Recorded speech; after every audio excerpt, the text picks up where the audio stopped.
It's this quote in the Kendrick Lamar song that always stuck to me.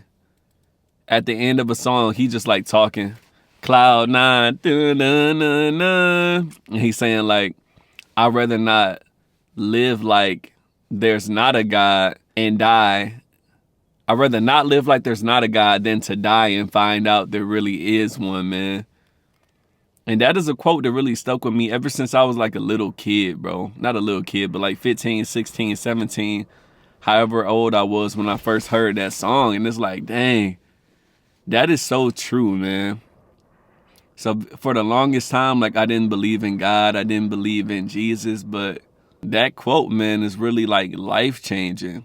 Just knowing that like, dang, almost half of my life is almost over. And that's like, if everything goes right, if I live to the average life. Everybody don't live to the average life. Some people die at 30. Some people die at 15, 20, 40, 50. Like you never know when your time is up for. So it's like the life that I was living was not right.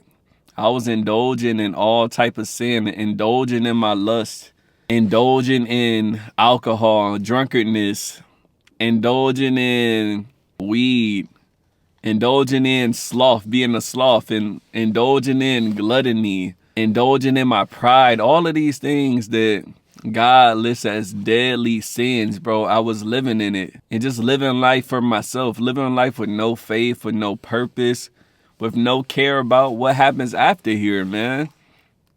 So like, I got a question for you, bro. Imagine if you were offered $500,000 today, or in 6 months, you can get 10 million. Which one you gonna take, bro? 500K right now, or 6 months, 10 million? Now, I ain't gonna lie, 500K, bro, that's a good amount of money. Like, you can do a lot with that. You can pay off all your debt. You can buy you a crib. You can buy you a car. That's all type of good stuff, man. But after that, you kind of gonna be like running out of money after that, bro. But if you got 10 million, man, you can do all that for yourself. You can do all that for your family. You can invest. You can live an entire life off of that. So me personally, I'm taking the 10 million. I don't know about y'all. If you got any sense, you're going to take the 10 million. And that's how I'm starting to look at my life, man. It's like right now I can indulge in all of the sins of life, all of the things that feel really good, all of the things that create a false sense of heaven on earth. I'm not going to lie, when I smoke weed, or if I'm watching porn, or if I'm drunk, those type of things put me into like a flow state. It takes me away from the world. It makes it feel like, you know, nothing else matters. I'm in bliss. I'm in like a false heaven, and I'm feeling so good, man. I'm feeling good. And I've spent like my entire 20s like that, you know, and I'm almost 30 now. So it's like, hey, am I going to keep on taking this instant gratification for the rest of my life?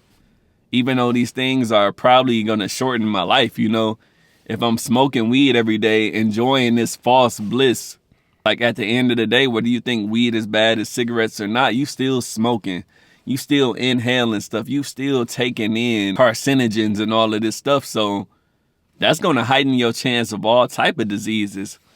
Lung cancers, any other cancers, everything. It's going to shorten your life. You know what I'm saying? If you indulging in casual sex, or if you're indulging in this porn, this thing that puts you in a flow state right now, it feel good right now. But at the end of the day, if you watching porn all the time, that's going to take away your confidence. That's going to take away your libido. That's going to take away your drive just for life in general, man. If you drinking alcohol all the time, yeah, you lit, you having fun, you got this false confidence, you out in the world, you know, just feeling good, doing whatever you want to do. But yeah, that's going to lead to disease and liver cirrhosis and the worst life down the line as well.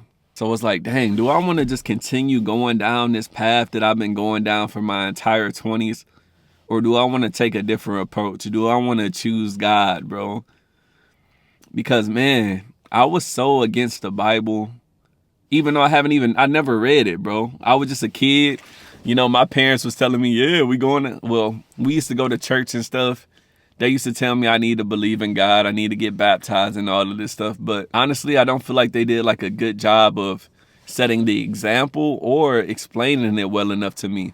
But at the end of the day, none of that matters in the past. What matters is right now. But I'm just saying, I was always so skeptical and I never believed in it. I thought it was programming. I thought it was a white man's religion, you know what I'm saying, that they gave to the slaves or whatever to control us. But the more that I took like a deep dive in it and actually started reading it for myself and started learning the principles of it, I realized everything in that Bible is for our good. Like, you have to imagine, like, say me, I grew up with good parents, right?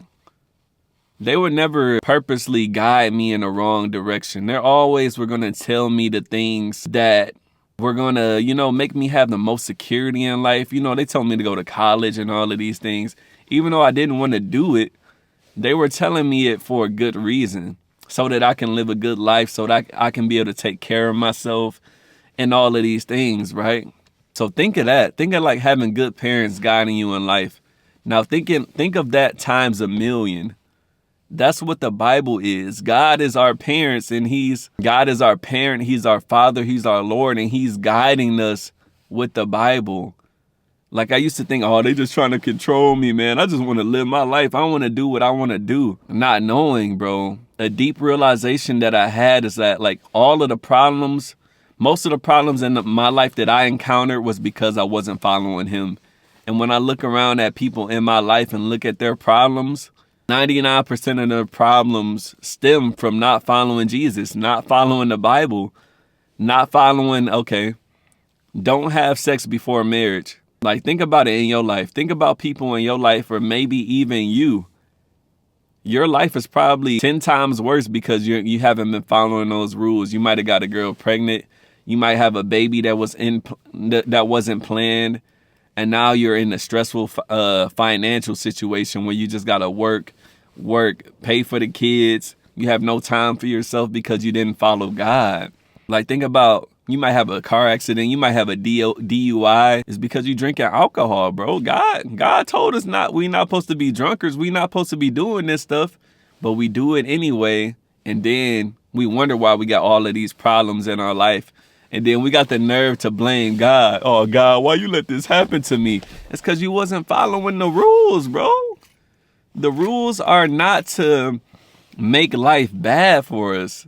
That's what I thought, bro. Like, dang, I can't listen to this music. You know what I'm saying? I can't drink. I can't go to the party. I can't do none of this. I can't watch porn. You kidding me, bro? You kidding me? Like, why is it worth living if I can't do all of these things that I want to do? But when you go without it, you realize, like, yo, these things weren't giving me freedom. These things were the things that were actually taking away freedom. You see, when you're out in this world and you have no guidelines, no rule book to follow, you run into all type of traps that you weren't supposed to run into. You feel me? Like, you might die before you were supposed to because you're not following the rule book. Like, it gets so deep, man. It gets so deep, and the Bible is literally just like a blueprint for life. Like, think about the 7 deadly sins, man. You know what I'm saying? Gluttony, lust, all of these things lead to a negative life. But when you avoid these things and you do the heavenly virtues, it's like, bro, you're going to be feeling great. You're not going to be missing out on these things no more. I promise you, bro. Like, you're not about to be missing out on weed and alcohol and none of that stuff when you got the physique of your dreams, when you already got the natural confidence to walk around, because you're not only carrying God's temple the way it's supposed to be carried. You got the abs, you got the muscles, you got all of this, and you got God walking with you. So it's like, bro, I don't need no alcohol. That's only going to slow me down. I don't need no weed. It's like, I'm at my highest version when I'm sober. It's like the Bible is guiding us to this. It's not taking us away. The world is taking us away. The world is making us feel like we're not enough. You know what I'm saying? The world tells you need all these things. The world tells you, oh, you got to be 6 foot. You got to have a 10-inch penis. You got to make 100K, 500K a year. You got to drive this type of car. You got to have this type of crib. You know what I'm saying? You got to look like this. You got to have these type of features. If you're a woman, you got to have a BBL. You gotta have all type of injections. You gotta look like this. You gotta act like this. It's like, dang, bro, society got all of these measures to make you feel that you have to acquire to be accepted, bro. But the only thing you gotta do in Christianity, in Jesus, our creator, is just have faith in him. Have faith in him and live like him. That's it, bro. It's like you just come as you are.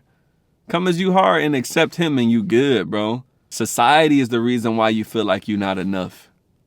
Society is the reason why you feel like enough. But when you break away from that, man, when you change the things that you consume, when you take away all of this negativity, bro, when you get off of social media, like, bro, you don't even want to be like these people on social media.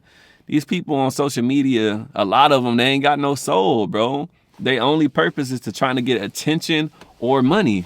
And none of that stuff matters. Because like I said, bro, I'm 30. The average lifespan is like 70-something years. And if we take it back to the example I brought in of taking that 500K or taking that 10 million, it's like, bro, living the life of Jesus, living the life of a Christian, bro, that is taking the 10 million, because after this life is over, we have eternity to look forward to, man. As a kid, I was always so terrified of eternity. I'm like, dang, what if it's just like eternal darkness? Or what if I do go to hell? And I used to think about like all of my variations of what hell could be like. Let me make sure I'm still recording. Okay, cool. We weren't talking that long. But yeah, I was thinking about like all of the variations that hell could be. It's like, what if hell is like having to take a piss? You know how bad it feels when you got to take a piss, but you can't? You got to hold it for another 5, 10, 15 minutes. I used to think as a kid, what if hell was just simply that, bro?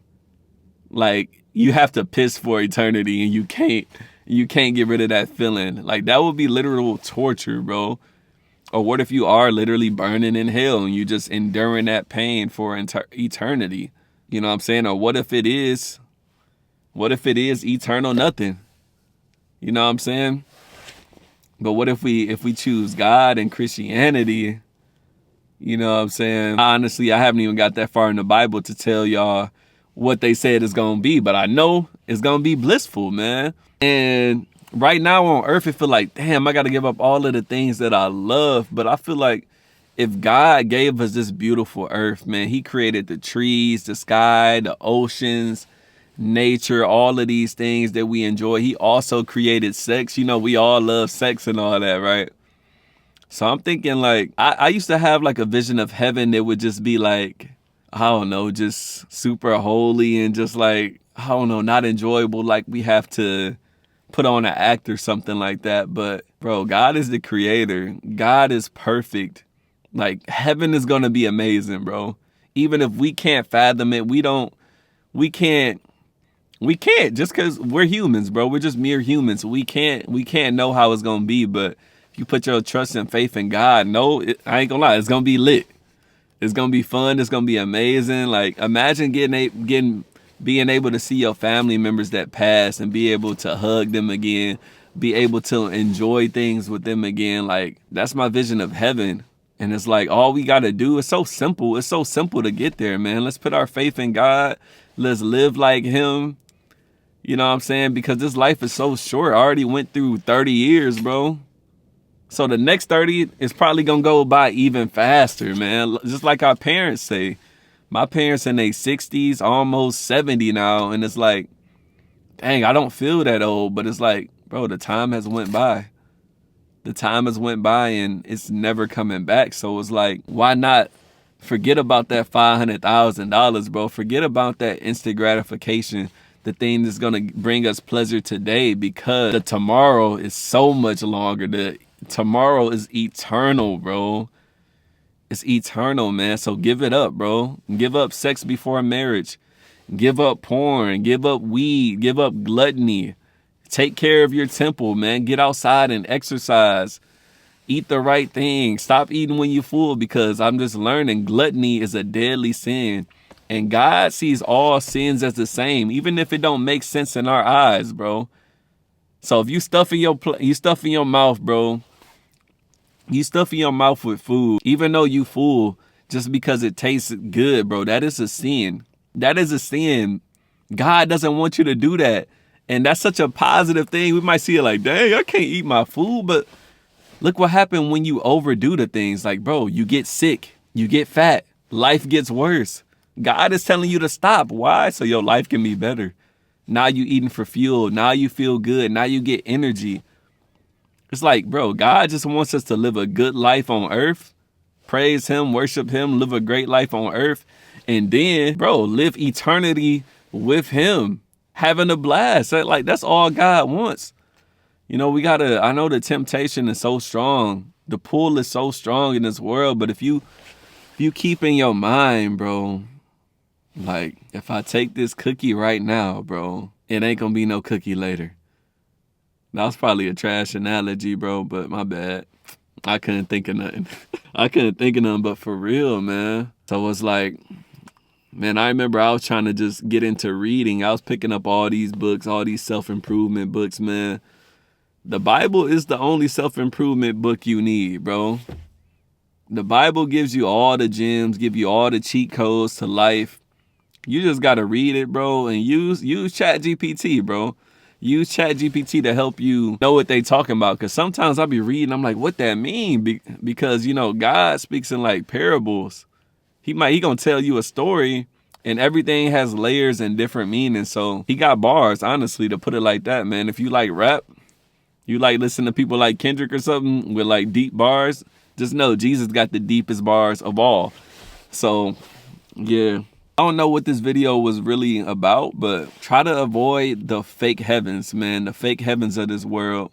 You know what I'm saying? Because if it's coming from anywhere that's not God, bro, honestly, if it's coming from anywhere that's not God, like if you're getting your bliss from food, from weed, from sex that's not with your wife, from all of these, from alcohol, from parties, it's like, bro, you have idols in this world. The only person you were supposed to idolize is God, bro. The only thing you supposed to, so yeah. I'm about to cut this short right now, bro, but this the Raw channel, man, where I'm just getting on here giving game. I got my other main channel where I'm talking about wage slavery. I think that's very important as well, but honestly, bro, it's nowhere near as important as the things that I'm talking about on this channel, man. How to quit your addictions. If you haven't seen my porn addiction video, go watch that, man. Very powerful. It's like, man, chill, Rock. You are fine. But man, it's like life is so much. This life right here is really like, this is like pregame, bro. This is like the pregame for eternity. It's like, man, can you act right? Can you let go? It's like, can you be disciplined in this life?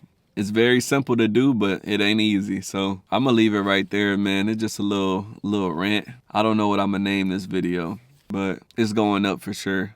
It's going up probably next week. But yeah, I'm about to go shoot some other shots real quick. And yeah, that's it, man. Unscripted out. Catch y'all in the next one. Look at myself. Yay! Peace. 222.